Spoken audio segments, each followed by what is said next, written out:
Welcome back. We are joining you just after the Celtics blowout win over the Rockets. Matt, we got to take time off more often. This has been 4 wins in a row since we last recorded. Yeah, I think we Feels good. might. Yeah, I'm not going to complain about it. I wish the other teams in the East weren't winning at the same time, just so we could build out a little bit bigger lead in the standings. But you know what? 4 wins is 4 wins, and a couple of them were blowouts. Yep. Yeah, I'm looking forward to it. Bring it on.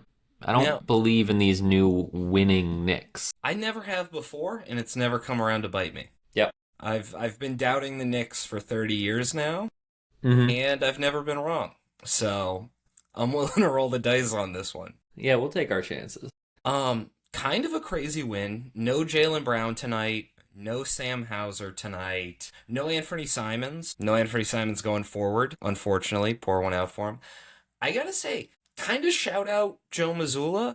When I first saw this starting lineup going into the game, I was a Yeah. little bit on edge. It was a crazy starting lineup. This was not who I would have gone with. I assumed, we would see Jordan Walsh get back in there. We would see Ugo get a chance. Yep. But just full Two bigs different and Ron direction. Harper against the world. Yeah. And Baylor Shireman. The fact that we're just like, yeah, Baylor Shireman starts every game now Yeah. is a So I big do owe Baylor difference than Shireman a an few weeks ago. apology.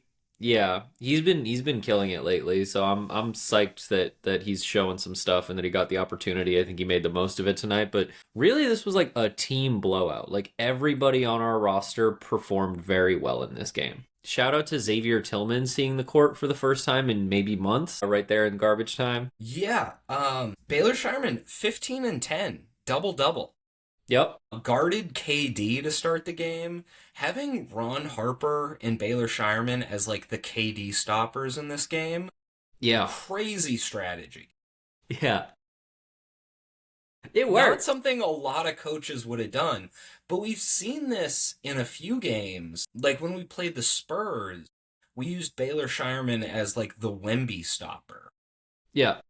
And it didn't work, but he was able to force him into jump shots. Yeah. Like he seems strong enough to be able to put on those like really tall, lanky guys Yep. and at least contest all their shots. Yeah, and I think the same from Ron Harper. He spent a fair amount of minutes guarding KD as well, and like we're missing like our best player in this game. We're missing Sam Hauser, who's like a very solid, capable wing defender. Jordan Walsh and Ugo were out there and were doing good stuff, but Shireman and Ron Harper Jr. kept KD to 15 points on like 4 of 11 shooting. I'm like, anytime you're doing that against the Rockets, you're doing a good job. Yeah, we seem to have seen the fall off of the Jordan Walsh, Josh Minot hype train. I still have a foot on it, Yeah. I'm still riding a little. Jordan Walsh did some good things in this game. Josh Minot only played 7 minutes. We really went with like a solid 8-man rotation. He made a couple mistakes when he was out there, fouled, turnover. What's your read on what's going on with those two? Because their minutes do seem to be falling off. The further we get from that like early season, these guys are cemented starters, period.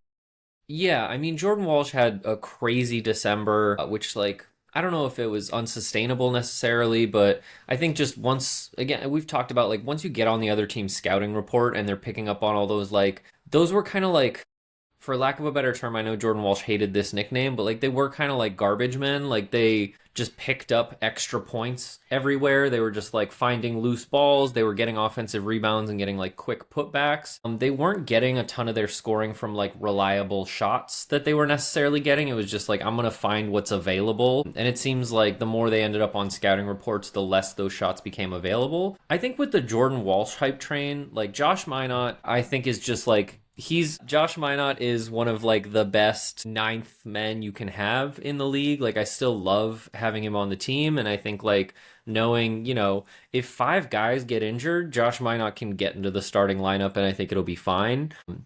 But with Jordan Walsh specifically, I think like I'm still 100% on that hype train. Maybe not as much, like as loudly as we were back in December when he was putting up like 14 to 18 every game and just like getting but he's still doing all the same things. I think it's just the scoring has dropped off so significantly. I mean, the foul stuff on defense, he's still just as effective as he used to be defensively. He's still like creating turnovers. He's killing, like Reed Shepherd tonight. I thought at some point wanted to just like walk off the court because Jordan Walsh was just torturing him on defense. I think just, he's still like relatively new in the league. Him and Ugo tended to make the same kind of like overreaching a little bit on defense, having a little bit too many fouls early in games. But I think Jordan Walsh is still the same player as he is. He got a ton of open shots tonight that just didn't fall. And in that first quarter, like that first quarter was a bar fight. Like nothing was falling. It was just kind of brutal, like punishing physical basketball. There were a lot of open threes that just didn't fall,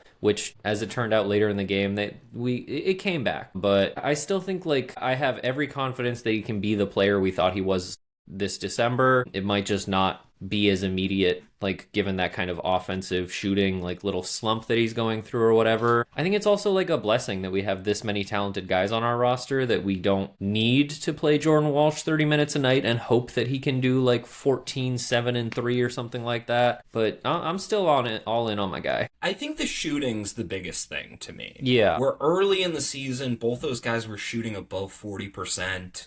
And we talked about it where they had these like kind of funky jump shots. Josh Minot more than Jordan Walsh has that like weird hitch to his jump shot, but they were going in. Yeah. And tonight especially, we were seeing those jump shots go up and I just had zero faith they were going to go down. Where it seems like those kind of fluky jump shots have caught up to them. And we've seen a lot of guys get their jump shots at least better or up to league average. Start out as these like wiry, long athletes who can really defend. And then once they can get that jump shot up to like a 37, 38%, is when they really pop as like top of the league 3-and-D players. Yeah, I think that's a good sign for us is like they have the defensive part down. I think it's just like both of them give them the off season to just chuck 500 threes every day, and I think next season they're coming back as like more reliable players on both ends. I think next year's training camp is going to be one of the more important training camps we've seen because we'll have a healthy Jason Tatum in there. All of these guys are pretty much signed through next year. Yep. Plus the draft picks we're going to have, plus our mid-level exception coming in. Like, there's going to be a lot of guys competing for minutes, and how those guys improve is really going to determine how it shakes out. So we talk a lot about curses. Yep. We're Red Sox fans. We know a lot about curses. Don't talk a lot about blessings. Yeah. I'd like to start something, which is the Joe Mazzulla starting lineup blessing. Mm-hmm. Any guy he puts in to the starting lineup performs. Yeah. And it's been true like 8 guys now, where this was one of the first games Luka Garza started. Played awesome. Guarded Şengün the whole game. I believe he got a double-double. Şengün got tossed. Yeah, we saw it with Josh Minot. We saw it with Jordan Walsh. We've seen it with Ugo Gonzalez. Baylor Shireman, now Ron Harper Jr. Every time he picks a guy to insert into the starting lineup, he's immediately proven right. 5 blocks. Getting up there, obviously, like it feels like his rim protection is kind of back to where we want it to be. There was like a weird period, maybe in January, end of December, where it seemed like he had fallen off a little bit. And I know that he missed a couple games with injuries in there and stuff, but his rim protection seems to be back at 100. The 5 blocks tonight, including one crazy one where he ran into the stands because of his momentum, and then we turned the ball over and he immediately came charging out of the stands to block a shot. But I think it's also just his rebounding. Like I'm comfortable saying the last 4 wins for us were all blowouts. I think we blew out the Kings, we destroyed the Bucks, and then on paper, safe. Yeah, on paper, we only beat Dallas by 10 points, but, like, that game was a blowout. And I think the biggest thing with Nemiske is, like, remember early in the season we were talking about his big weakness was just cardio. And whether or not he was going to be able to play, 28 minutes a game, 24, he seems really gassed. He played 39 minutes tonight. And Jesus. Those blocks were happening in the fourth quarter where he was running into the stands, running back out. Did not seem as gassed as he did earlier in this season. Like, his ability to improve the amount of minutes he can play in one season, just been spectacular. And Yeah. we're going to talk later about, Vooch coming into this team. But Neemias Queta is our starter going forward. I mean, I think Neemias Queta is our starter moving forward. I think we have a great like our big need going into this trade deadline obviously was depth at the big man position. We've talked about whether or not we're going to try and take a huge swing, whether Zubac is available, what the Clippers are going to do. We've thrown a few other names out there, but the way Luka Garza has been playing since he reinserted himself back into this rotation, the way Keita has been performing like pretty solidly all year, it feels like we have, and Amari Williams in the kind of more limited minutes he's played in recent games after being called up. It feels like we have kind of what we need at that position. I think Vucevic gives us a lot more like dynamic scoring ability from kind of all three levels, especially like Garza statistically is like a decent 3-point shooter, like has a good percentage, but just doesn't take enough of them for that to feel real all the time. With Vucevic, you kind of know what you're getting. He's a good rebounder, like defensively, not quite as good as obviously a Keita or anything, which is why I think Keita will stay in that starting lineup, but I feel like we've kind of covered our bases with this acquisition. Yeah, especially if Luka Garza can keep playing like he was tonight. And this two big lineup seemed to work. The So two big lineup, yeah. Yeah, in adding Vooch, who's a very real 3-point shooter, I could definitely see Garza playing a lot more minutes at the four, which seems like a position where he can really just feast on offensive rebounds, putbacks, just bullying smaller guys in the paint. Because when you put him as your five coming in, he's usually the smaller guy there, Yeah. which he's been effective in that role, but having him just be able to like bully a few smaller guys and get a few easy buckets could just be huge for him. One other guys wanted to just talk about over the last 4 games, Peyton Pritchard. I feel like Mm-hmm. he's having one of the more underrated seasons we've seen for a Celtic in some time. Averaging 17, 4, and 5. Yeah. Right now, if you set a minimum of 50 ISO possessions, he is leading the league in points per possession on ISOs, Mm-hmm. with 1.3 points per possession for every ISO. Just to give that some like context, the second most efficient ISO scorer in the league is SGA at 1.17. So he's significantly more efficient than SGA in isolation possessions. He's averaging 5 assists to 1 turnover. That's like prime Chris Paul levels of not turning the ball over. And when you're getting both, before the season, we just expected our offense to tank because there was no Tatum. Tatum led the league last year in points per possession on ISO. So to have Peyton Pritchard just be able to do the same thing has been insane and unexpected. Yeah, I mean, I think like I think I talked about recently, like Peyton Pritchard as a ball handler just doesn't make mistakes. I think that's a huge bonus to have, like as the guy running your offense. And again, I've said like I think Derek White is a more creative passer. I think Jason Tatum when he comes back is like probably a better passer in terms of the passes he can make. But I think both those guys are also more prone to turnovers. Like Peyton Pritchard is just like rock steady at the helm, like driving the ship.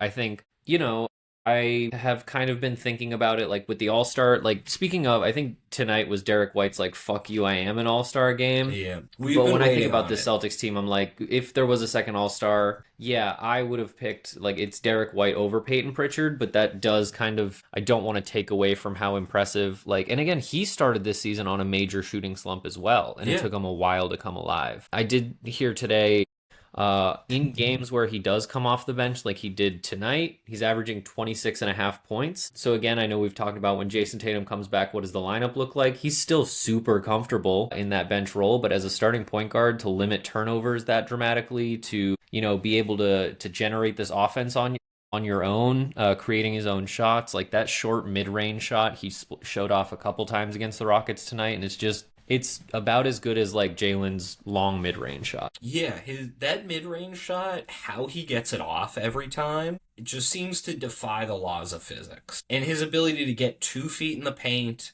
dribble between 3 defenders, and kick it back out is one of the most efficient ways for us to start a possession. because it really collapses the defense and then allows us to move it around the perimeter. Everybody's switched, so they're out of position. Yeah, he's just added a lot to kind of everything this team does.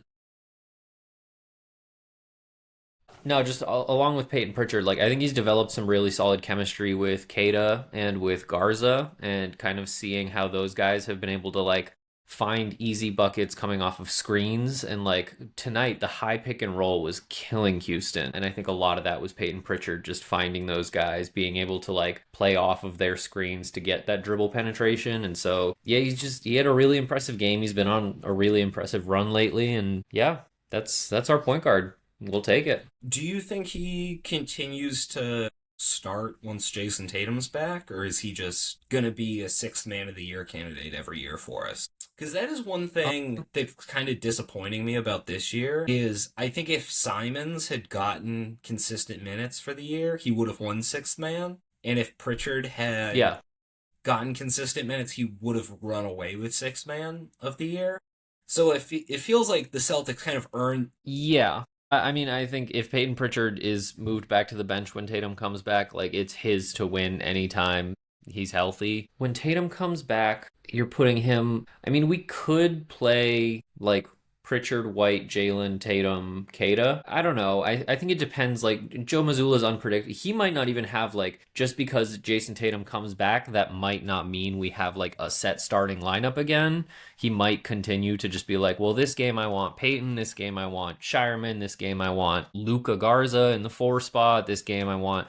Like we have so many different kinds of looks. Like if we want to slide Jordan Walsh in there for like some point of attack defense, whatever, like we just have so much versatility, which is like really fun coming into this season being like it's Jaylen Brown and a bunch of scrubs, and it's turned into like we have so many different like weapons and like matchups that we can exploit on any given night. Like, yeah, you want to play Houston or like Detroit, like we'll go double big now. I mean, it seems like that is effective, which I don't think it was last time we played Detroit. But I think that's also like Luka Garza has shown so much like progress since then. So yeah, I like our lineup versatility, and I've kind of the whole year been like, I don't mind Peyton Pritchard coming off the bench. Like that isn't in my mind, like that's not any kind of an insult to him. It's like I want to see Peyton Pritchard go off for 26 points on any given night.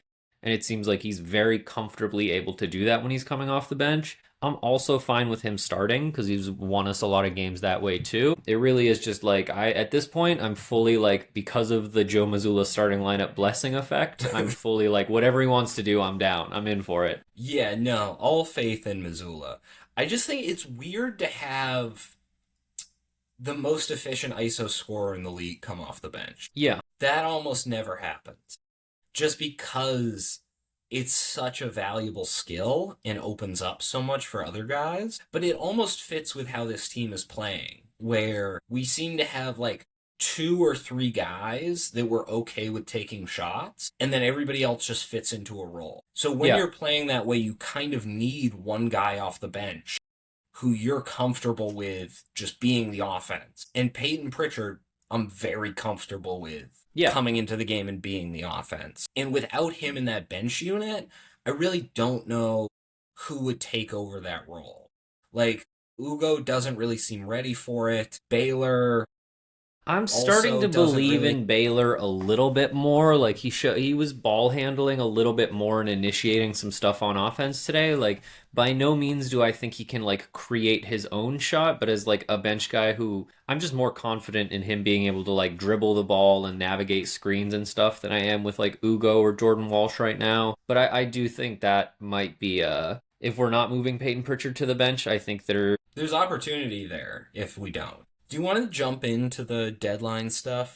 If you don't have anything on these games? If you don't have, yeah. Okay, so the big news, Chicago and Boston have agreed to a trade. Basically just a swap for Vooch for Simmons. There's also a second-round pick going in either direction. I know we're sending out what's going to be New Orleans' second-rounder this year, and they're sending back one of their own seconds. I'm not sure what year that's in yet. Mm-hmm. I gotta say, in a vacuum, I don't like this trade. We talked about this specific trade at one point, and you were like, Brad could talk me into it, but in a vacuum, I don't like it. Yeah. Yeah, no, that's exactly where I still am. And I thought coming into the deadline that we were going to do some version of a Bulls trade just because they had so many centers and so many guards that it just kind of made sense. But when you look at just Vooch for Simons, right now, Simons is the better player. And he's a decade younger, and we're giving the more valuable pick. So just in like an assets for assets trade, this doesn't make a ton of sense. Now I get the fit argument, right? We've needed a big. We probably have a few too many perimeter players. Vooch is a solid big. Like he's averaging 16 and 9, good shooting splits, great bench guy. Like he's going to be one of the better backup centers in the league, assuming Kata still starts. So I think he can give us a lot, but Simons was just so good, especially over the last month. Like he definitely could have won sixth man if he just kept getting those minutes for the rest of the year. I think, again, Brad can sell me on it. I don't think he's made a real glaring mistake yet as GM, but I do think this kind of needs a secondary move after it. Like we talked about before, like when you trade a guy like Simons, immediately you go like, okay, how do we replace Simons? Yes. And this team is kind of down a ball handler now. So I think there's a buyout market. Also, it's important to note that they haven't finalized this trade, Yes. So I was, which yeah. part of that is just to keep flexibility open that both teams might want to make this a three-teamer, add some other stuff in there. The Bulls have a ton of guards right now, They have so like I don't. nine, I think. Or they traded two today, I think, oh, as well. I think they gave up Mike Conley again Yes, a they day after traded getting him. Mike Conley and Kobe White for Colin Sexton, Yeah. so they traded 2 for 1 They're down guard to eight wise. guards. Yeah, Yeah. so they have a ton of guards. I've heard bunch of teams are calling them about Ayo Dosunmu and Trey Jones. Those are the ones I would want. So obviously those are the ones that are going to cost a lot.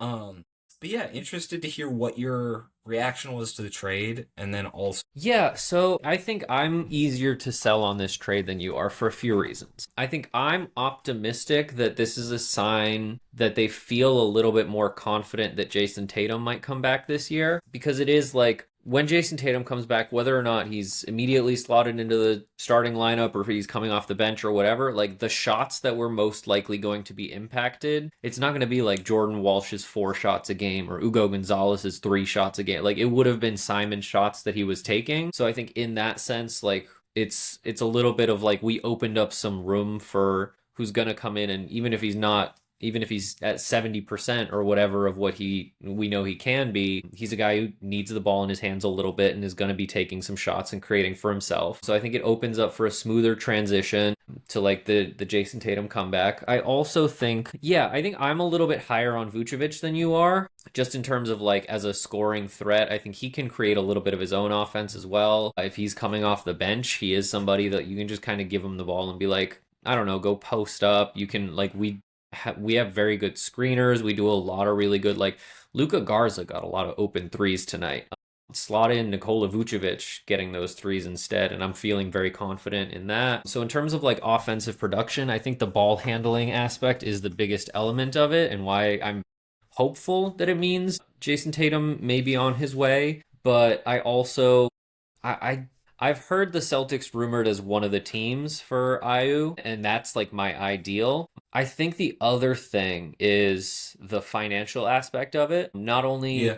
are we saving some money and like getting closer to like avoiding that tax and everything like that, but the bigger thing is so it wasn't a Simons for Vucevic trade, as I understand it. It was a Vucevic into the $22 million TPE from Kristaps Porzingis and Anfernee Simons straight to Chicago, which creates a $27.5 million TPE for us to use that is now also extended by a year. So we have more time Yeah. to use a TPE that, by the way, is also now big enough. Like Vucevic is an expiring contract. We've now acquired a TPE that's big enough to fit, for example, a Nick Claxton contract or something along those lines. So I think the financial flexibility that it gives us in terms of we can still flip this and go big fish hunting. We had talked about like Anfernee Simons is the swing we can take, and it would have had to be before the deadline just because of his contract. we've now extended the timeline so we can take a swing for the next year as long as we have that traded player exception. So I'm psyched about that, especially if we want to go for a bigger name or a more marquee center after this season, in the off season, anything like that. And then I'm also still hoping that we are going to get involved in Ayu Dosunmu. And that's somebody like he's a guard that I think perfectly fits the way we play, the Celtics culture. Like he's somebody that I would be willing to part with some picks for. Yeah, love Io. And you're right on the flexibility piece. One other kind of benefit of the move is we drop below the first apron. And one of the first apron restrictions was that if you're over the first apron, you can't sign a buyout guy that was making more than the non-taxpayer mid-level exception before, which is around 14 million. Looking at the buyout market, it seems like there might be some guys out there. Chris Middleton is one that was making over the non-taxpayer mid-level exception that looks like he's going to get bought out. I saw a rumor on DeMar DeRozan recently. There's been some conflicting reports, and this might be pie in the sky, but like, if DeMar DeRozan gets bought out, he might be the best buyout guy I've seen in like the last 20 years. So just like adding, like in turn, if we get Vooch and one of those guys kind of as a net from this trade, then I'm 100% sold on it. yeah, would those be the guys that you would want to go for just in terms of would they be like a 1 year rental? We give them the mid-level till the end of the season and just kind of rock with that. Would those be guys that you would want to include in kind of like next year and beyond plans? DeMar definitely. Like DeMar would be long term, even if we can't sign him long term. I don't think people realize just because he was on the Kings what a season he's been having. Yeah.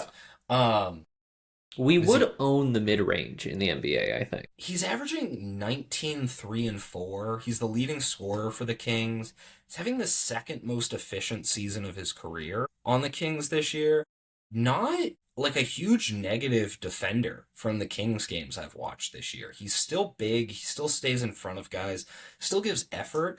And that's on the Kings. We're like, not to be mean to the Kings, but we can we've be a seen little it. mean to the Kings. We've seen it with Anfernee Simmons. Like when you go from a team where you know you're not playing for anything, especially when you're at DeMar DeRozan's age, and then you go to a team where you actually have playoff aspirations and actually deep playoff aspirations, you tend to dial it in more, especially on the defensive end. And having him is like a fourth option. Maybe he starts and Pritchard goes to the bench. Maybe Pritchard starts and we have DeMar off the bench. But DeMar is sixth man of the year would what be a an funny outcome. overqualified Yeah. fourth option on a team to have. I'm mad Again, that you're pie in selling the me on sky. DeMar DeRozan. Yeah. Can you remember a better buyout guy? Like normally it's just like the poo-poo platter of like guys who are way too old or Yeah. guys who are really injured but it hasn't been reported or like Yeah, I maybe like pie in the sky, but I'd I make was some thinking along the moves, lines you know? of like I've heard I don't like this. I've never wanted him on my basketball team and I still don't. I've heard Utah is planning on buying out Lonzo Ball. I've heard Mike Conley Yeah. might get bought out. So I was Chris thinking more in Paul is terms the of other. like Chris Paul going to Toronto today, seeing if they hold on to him. So I was thinking more like pure like Anfernee Simons kind of like I just want a guard who can handle the ball. I wasn't thinking in terms of I hadn't heard that rumor about DeMar DeRozan, but that would be very cool. But I do think like especially with that mid-level exception, like we're going to be poised to not necessarily take our pick of the litter because obviously there are going to be other teams who want those guys and we'll see what kind of contracts everybody's offering, but like I think part of why I like the Anfernee Simons trade is suddenly we've opened up a whole new world of possibilities for just like more moves that we can make down the road, which I didn't think like it. The way that we had been talking about it is kind of like Anfernee Simons is our chance to get somebody, and we've turned it into we got somebody and we have three more chances in the next year to get somebody else. So I like that. That's true. A lot of the buyout guys I'm not super sold on. Like the Lonzo Ball hasn't really No. played solid basketball in 5 years now. Yeah. He was playing really well for the Bulls his first and second year there. Then he had that injury that And kept then him just out for missed 2 years basically. Since he's been Yeah. back, he hasn't been good. Like he's still big, that he hasn't been able to shoot. He's big and can pass a little, but the defense hasn't been there Yeah, and like he's it always been used a to be. solid defensive. Yeah, He was yeah. a solid defender, and maybe he could get back to it, When but you you miss two rarely. seasons, it's Yeah. tough to yeah. Then Mike Conley. I loved Mike Conley during kind of the prime of his career. If you watched him this Yeah. year with Minnesota, he's averaging 4 points on not good shooting. And that's for a team that really needed a point guard and gave him like a lot of chances to kind of work his way back in. I think his career, I would love, like, if I was a young team that wanted like a veteran in the door, I would go after Mike Yeah. Conley.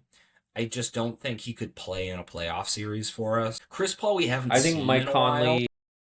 Yeah, Chris Paul, I was like, is he? I hadn't heard any rumors about like trades. He got traded to Toronto today. I was like, are they just actually going to like hold on to him and make him not play for the rest of his career because he's retiring at the end of the season? For Mike Conley, I love that guy. Like, what a culture guy. I want to see him get bought out and just like go sign with OKC, be around a bunch of young guys and do that and just maybe get a ring out of it. Because I love Mike Conley and I want the best for him. Yeah, I don't know exactly who else is going to be on the buyout market in terms of guards or in terms of like lead ball handlers, guys who would take like a six-man role. Chris Middleton would be fun just because he wouldn't be playing against us anymore. And Chris Middleton has been a Celtics killer for a decade. But yeah, I think there's some options. I'm curious to see what happens. What deals do you foresee being made in the net? Like we still have what a couple at like 14 hours or something to see what happens with John Morant, to see if Giannis ends up it's going to be now or it's going to be the off season. What are you anticipating? Yeah, those are kind of the big ones. I think Michael Porter Jr. is also interesting to watch because it doesn't really make sense for him to be on the Nets, and he's been playing really well this season. Yeah, he's having a breakout year. He's one of these guys that, like, if you add him in as a second or third option, could really change the title aspirations of a team. Yeah, they're selling. Yeah. I don't know what that would take or how attached they are to him. And then, yeah, Giannis and Ja are kind of the big, like, shoes left to drop. It Yeah, I've seems like heard. Minnesota is pretty confident if they're willing to just like ship Mike Conley off that they're going to need that cap space for something. I know it's rumored that it's Giannis, but maybe there's a Michael Porter deal for them that we haven't seen coming. Yeah, I've heard for Michael Porter and Giannis, I've heard the Warriors mentioned a lot. Draymond Green apparently is like getting talks from Steve Kerr about like how do you feel about the trade talks, which apparently is making it feel very real for him. I've heard obviously Giannis is like their big fish, but I've also heard that Michael Porter Jr. would kind of fill like the same need that they have and like as a scoring punch next to Steph Curry as a shooter, all of that. I Yeah, don't I think think the Warriors would be a great Michael Porter deal because I think they're going to, if Giannis doesn't move to like the Heat or something, because I think if Giannis just doesn't get moved, they'll wait till the offseason and try for him again. Let me yeah. ask you this: what team are you most like perplexed by? Because been a few where I just have not understood what they're doing. I think Utah is going to try to play with three borderline Interesting. centers, and that's kind of odd. Like, they're Maybe excited five. for when Walker Kessler comes back. They've already got Lauri Markkanen. They've got Triple J now. I'm like, all right, so you guys are going big. I think that's interesting. They kind of mortgage their future during what feels like a little bit of a rebuilding season for them. And I'm like, are they still trying to tank this year or are they going like straight into we're accelerating a timeline and trying to get back into it by next season? Like, what are they doing with I don't know if their own draft pick for this year was included in the Triple J trade. That's one that's a little interesting. Chicago with 8 point guards is kind of weird. Yeah, I there are kind of a liked few. the Utah one. That wasn't when I was super. Because I think they just really believe in Keontae George. Yeah, He's and I having think a great Keontae George stretch is this. fantastic. So I think they look at it and they have Keontae George, they have Lauri Markkanen. Ace Bailey is coming on as the season's going along. Oski. So just being able to play like giant, but also skilled and with shooting everywhere, they could be like a really interesting team. Yeah, I mean, I think of we just played the Houston Rockets, who are obviously like a supersized team this year. And I look at Utah and I'm like it kind of feels like the dollar store version where it's like they're really good players. That's not an insult to the Yeah. players themselves, but it's like yeah, you have Lauri Markkanen who's like set a basic like you have so many like basically 7 footers. Triple J is 6'10", like Lauri Markkanen. But Lauri Markkanen and Triple J like don't really rebound well. And then you're waiting on like Walker Kessler, who's missing this entire season. We don't know how he's going to look like. He was very, very promising when he got hurt, but he's also missing a season. And so I don't know if it's a lock to say he's going to come back and be at 100%, how long it's going to take him to find his footing, playing next to two stretch bigs. Yeah, I don't know. And Triple J's big flaw coming into the league for the first few years that plagued him and still a little bit has been foul trouble. And I'm like, if you're sticking him essentially at the three and asking him to guard guys who are way faster than him, like I think he's going to be committing a fair amount of fouls as well. And I don't know the roster construction. I don't know if they're done. I don't know what else they're planning. I think Keontae George is fantastic. Lauri Markkanen is an all-star caliber. I'm not mad at any of their players. I just don't know how well it's going to work on the court. I think, well, one, I don't think they'll struggle rebounding at all because everybody's going to be over 6'10". But I think it's Yeah, but part of the we rebounded starting a bunch of guards and like Baylor Shireman and Ron Harper guarding KD. We out rebounded Houston by like 15 tonight. So I don't know that that necessarily means. I think it's kind of the Danny Ainge blueprint in a lot of ways, where he doesn't seem to believe in long-term tanking. And if you can get a star in, then who has like positive trade value and is young enough, Danny Ainge always does it because then you can flip that guy again. I Like disagree. Because well, we had Danny Ainge as our GM forever, and he never made those deals. He did. Isaiah Thomas. It's like if you can get an all-star with positive trade value in, even if you're tanking. Isaiah Thomas was like a borderline starting point. That's the thing. Danny Ainge is very good at getting guys who turn into something much better. But how many trade deadlines and how many off seasons did we have to sit through and be like, the Celtics are reported to have interest in 15 stars who we never made a trade for? That was Danny Ainge's famous thing, was he never pulls the trigger on trades. Well, I'm just looking at the trades he has done. I don't care about the rumors that never happen or what like. I remember sitting on the couch next to you saying, hey, is Danny Ainge ever actually going to make a trade? Because that was our reputation for him. Have I gotten frustrated in the past? Everybody. Maybe. Okay. We've grown. That's what it is. But if you look at what he's done.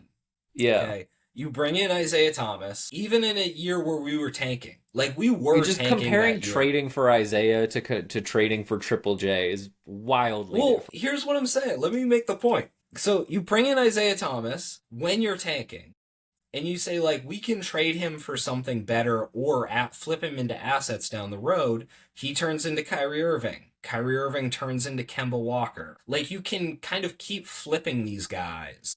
So even if, like, next year they come in and the fit with Lauri and Jaren Jackson doesn't work, you can then flip him into assets, or you can flip him into the next disgruntled star that becomes available.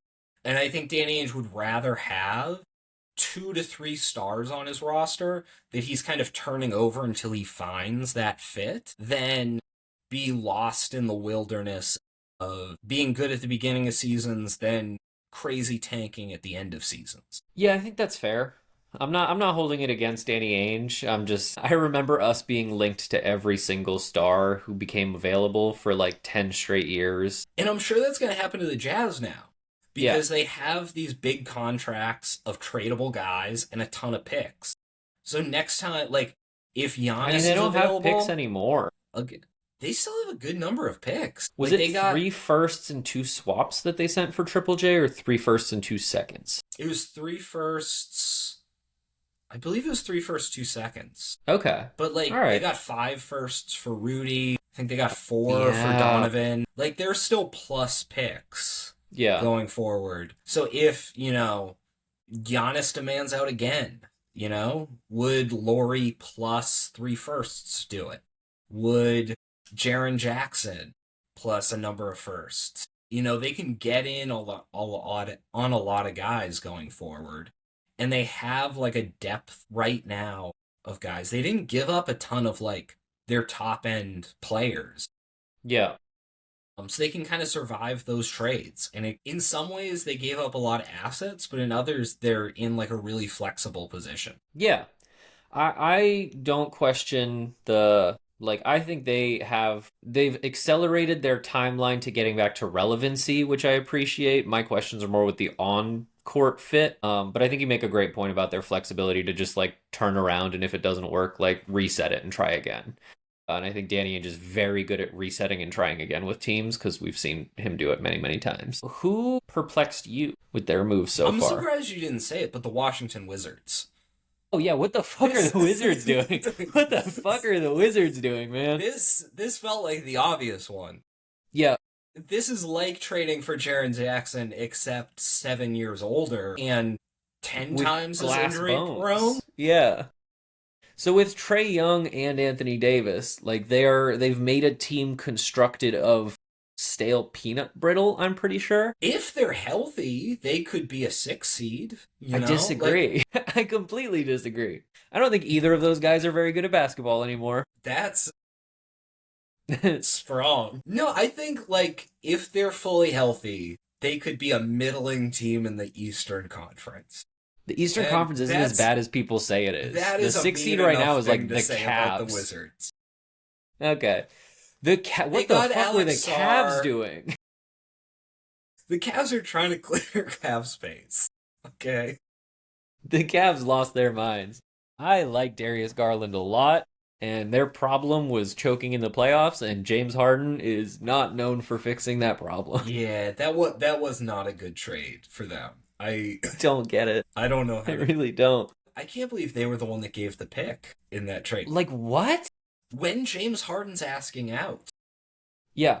Like, Yeah, that I trade felt made like there no must have sense to me. been so much more pressure on the Clippers than there were on the Cavs, and somehow they still came out getting the younger player and the pick. Yeah, Darius Garland has 13 years on James Harden. He's already been an all-star. Like Darius Garland is a guy that you can build around. I don't know if they just thought the fit wasn't working with Donovan Mitchell or with Mobley or whoever, but I think god there must have damn. been something they saw in his medicals. That's the only way I can really justify that move, is if you don't believe Darius Garland's going to be healthy long term. Because Yeah. you've seen him next to Donovan Mitchell, and it's a good fit. Like, that's when they were unstoppable. Their Yeah. biggest problem this year has been that Darius Garland's not been healthy consistently. And if you think there's a chance he's coming back to what he was before, you don't make this trade. The only way I think you can make this trade is if you don't think Darius Garland is going to be the Darius Garland we last saw. Yeah, I mean, again, as someone in the Eastern Conference, I'm like, the Cavs were rolling recently, and I'm like, I don't know how adding James Harden into the mix James feeds Harden into has that. been good this year. He has been good, but he's also like, this is the 5th team that he's kind of quit on. I'm like, I don't know how many strip clubs there are in Cleveland, but I don't know how happy James Harden's going to be. I don't know. I think if they flame out in the playoffs this year, you might see James Harden show up to a fat suit. Like the funniest tweets that I've been seeing are all like breaking news. James Harden is frustrated with the Cavs organization and has did a trade. So yeah, we'll see how that goes for them. The Wizards just made a team again out of like glue and freaking popsicle sticks, and I'm not sure what they're doing. Now that I think about it, like this trade deadline makes no sense. The Celtics made like the only rational move that I can tell. Yeah, I'm trying to think of who do you think's won this trade deadline? Maybe the Clippers, but I think the Clippers, yeah. I mean, I haven't seen Darius Garland's medicals, but like that would be my answer is like they kind of made out in that. And if Darius Garland, I don't know what the timeline is or how healthy he is right now, but I'm like the Clippers have been rolling right now. I think Darius Garland is a great fit anywhere as like a very capable passer who also can score 18 to 20 points on any given night as a point guard. Yeah, I think they made out really well. I haven't paid as much attention to some of these like smaller deals. The Chris Paul deal, I have no idea what went anywhere. Anthony Davis, the Mavs, you could say win that trade, but they lose that trade because they essentially traded Luka Doncic for 2 firsts and whatever. Yeah, it doesn't feel like there's been a lot of like, oh my God. OKC picked up Jared McCain. I That like one that move for scared them. me. Yeah, Yeah. that one just made me angry seeing it. Yeah, because Because I'm that's like, like, Sam Presti is just like looking at, I think in my mind, he has poker chips, and each one is like 2027 first round pick from who, and he's just looking at a pile of poker chips, and he's like, I'm going to flip one to Philly and just go get Jared McCain. And he looks at his pile and he's still got 15 left. So I'm like grateful that OKC is using their time that way because it means they're not going like big fish hunting necessarily. They still might. They might freak everybody out and get Giannis at the last second or something. But if they're getting Jared McCain, I'm like, okay, they're filling little holes, and I'm okay with that. He's a very good player, and I think he's going to make their team better. But OKC adding a good eighth man isn't the most significant trade of the deadline to me. I think, yeah, Washington is befuddling. Colin Sexton to Chicago for Kobe White going to Charlotte was an absolute like I don't care trade for me. I don't know how you felt about it. Yeah, it just I doesn't like it Kobe White. I don't know what his market's going to be this offseason. He's probably like a mid level guy. I'm yeah. not sure if they see him as like more of a long term fit. He would be a good backup point guard for them, and they kind of need a good backup point guard when LaMelo misses all these games. So I could see that being like a win for them. More, yeah, was confused by why Chicago was doing all of this. Yeah. Like they just seem to like be moving guards around the NBA for seemingly. Distribution, parity among point guards, I think is important. I also don't want Anfernee Simons to get stuck there. Like it's this I've weird heard they're game. already looking to move him. They should, because Yeah. what they have too many guards. I don't see them really re-signing him. I mean, he'd be a good fit next to Josh Giddey, but I'd like to see him preferably end up on a good team in the Western Conference. Yeah. I mean, the Clippers have had interest in him if they're still looking for a backup point guard. They just got another first round pick that they can throw in. Uh, Now that Kobe White's off the board, he could be interesting for Minnesota. So I know they were looking for a point guard to add, and just his shooting next to Ant would be pretty scary to go up against. yeah. Yeah, I don't know. What other teams do you think are trying to like plug big holes? Like Houston is a very solid basketball team, absent what we saw tonight. They did just lose Steven Adams for the season. I know that they've kind of talked around with Fred Van Vliet's injury, like if they need another point guard or what they're doing. But yeah, any other moves that you think? Yeah, if I was Houston, I'd be going after Io at Desumu, just because he can like kind of keep up with them defensively and also bring the ball up without being super turnover prone. Like we saw tonight, and in the games Houston has lost, is when there's like a lot of pressure on their ball handlers, and us being able to just like throw Jordan Walsh, Josh Minot, and Ugo on whoever's bringing the ball up and just pressure them the whole game. That's kind of their big glaring weakness going into the playoffs. A lot of teams, yeah, it feels like it's more of a few teams looking for guards. Minnesota is the other one that kind of needs a point guard. So Chicago's holding them all hostage and is demanding a high ransom. It all makes sense now. They're like, Minnesota, we'll give you two of our 8 point guards. We just need three firsts. Listen, if that plays out, I will tip my cap to them. Yeah. But knowing the Bulls' track record, I doubt that there's like a master plan at play here. Yeah. If I can redirect back to the Celtics real quick. Oh, of course. This might be a little bit of an overreaction to a what is it Wednesday night game against Houston on the second night of a back to back. There's no such thing as an overreaction. Thank you. After watching today's game, without Jaylen Brown, without Sam Hauser, without Nikola Vucevic, is it bad? I'm kind of like, I'm good. Like, Jason Tatum will come back. Even if it's not this season, it'll be next season. If I'm like, let's throw in 2 first rounders for Io DeSunmu, and that is the squad for the next 4 years. Like, we extend Keita, I think Walsh is coming up on it. Everybody else is under contract for at least another year or two. I think we have Walsh next year on the same.